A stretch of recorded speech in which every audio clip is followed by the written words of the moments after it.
Quality over quantity. I had a call this week with someone who was like really jazzed about data.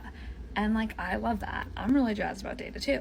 And on this call, they're like, data, data, data, data. I'm going to collect so much data. I'm going to do so much research. I'm going to have so much data and do so much research. Like, that's my goal, to do so much.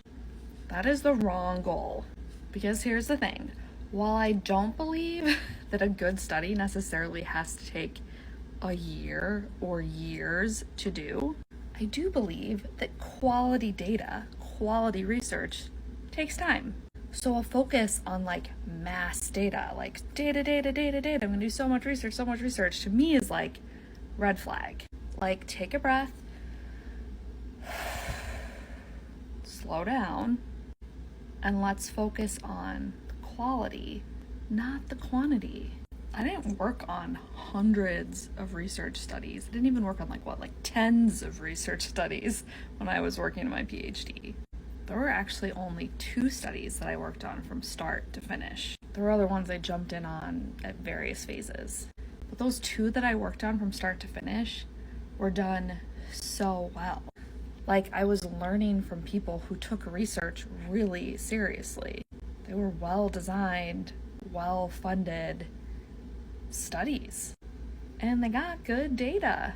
Good in the sense of like, it was quality, it made sense, like it was rigorous, right? Like, it was good data. Interestingly, they were both also like pretty small data sets for quantitative data. And I prefer that like little amount of really good data over like treasure troves of data that you can get from like the US Census, for instance. Why? Because I don't necessarily agree with or think the US Census or other entities that collect tons and tons of data ask questions in a way that I think's getting them the best information they could get. But I digress. The point is, focus on quality and just like accept that it's gonna take time. Quality takes time. You've got to come up with a good research question. You need to decide what research design will best allow you to answer that question. You need to identify the data sources or the tools you need to answer that question. Then, in the case of the studies I was on and I'm still on today, we have to create the tools to get the data we want. Then we create the tools, you test the tools, then you actually like use the tools and get the data. Don't even get me started on cleaning the data, because even if you set up everything perfectly and it's really nice and neat, when data comes back to you, it just tends to be a little mussy.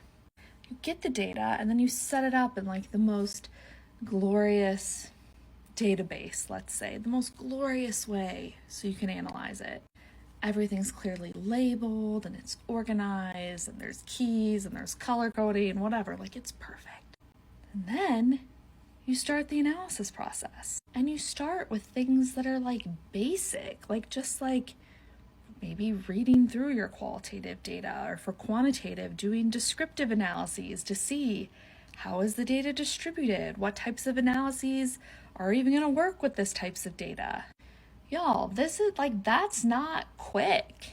I am so an advocate for doing like quick research so it can be actionable and like more immediately useful to people.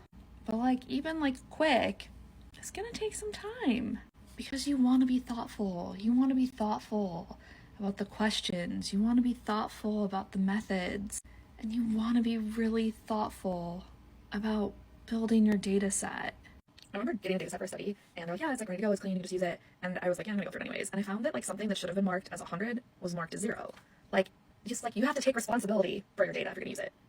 I discovered it by looking at that data set row by row, going through it by hand to make sure that it was perfect. I get that people want answers quickly. I get that in academia, there's pressure to publish a lot. I get that in the startup social good space where I work, there's pressure to test things really quickly and have a lot of data. And I think there's a happy medium between spending 3 to 5 years on a study and rushing through one in a month or 3 to 5 months. Crafting your research questions, deciding a sample, figuring out what type of data you need and how to best collect it. Those decisions, those are where a study is made. So slow down. Those are my fun Saturday night musings.